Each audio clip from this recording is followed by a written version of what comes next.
Hello दोस्तों, आप लोग कैसे हैं। आशा करते हैं आप सभी अच्छे होंगे, स्वस्थ होंगे, मस्त होंगे। आज एक बहुत ही सुंदर सा चुटकुला गीत लाई हूँ, ननद भाभी का है।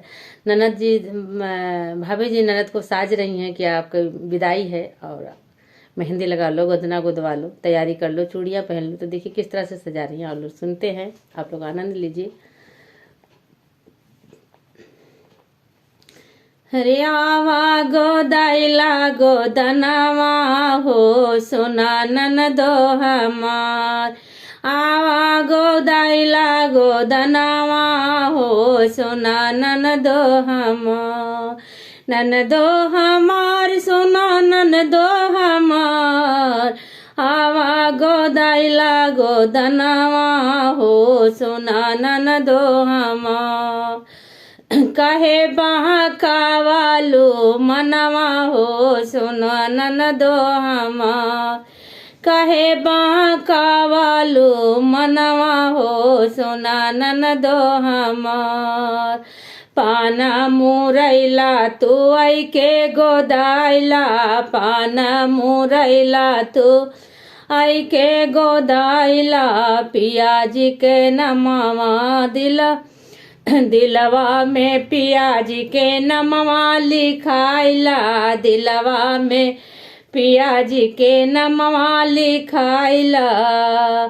हरे पर साल जैबू गावनवा हो, सुना ननदो हमार। पर साल जैबू गावनवा हो, सुना ननदो हमार। आवा गोदाइला गोदनवा हो, सुना ननदो हमार। कहे बहकावालू मनवा हो, सुना ननदो हमार।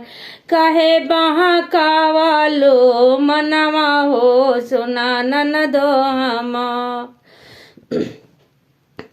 आइला बातोर बलमुआ के पाती, आइला बातोर बलमुआ के पाती। डोलिया कहाँ लेके आई है बाराती, डोलिया कहाँ लेके आई है बाराती। हरे बनल बा सुंदर सा गुनवा हो, सुना ननदो हमार। बनल बा सुंदर सा गुनवा हो, सुना ननदो हमार। आवा गोदाइला गोदनवा हो, सुना ननदो हमार। कहे बहकावालू मनवा हो, सुना ननदो हमार।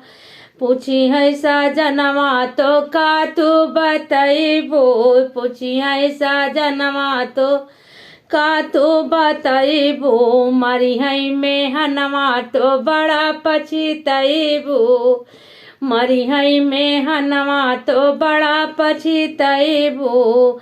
अरे करबू तू कामन बहनवा हो, सुना ननदो हमार।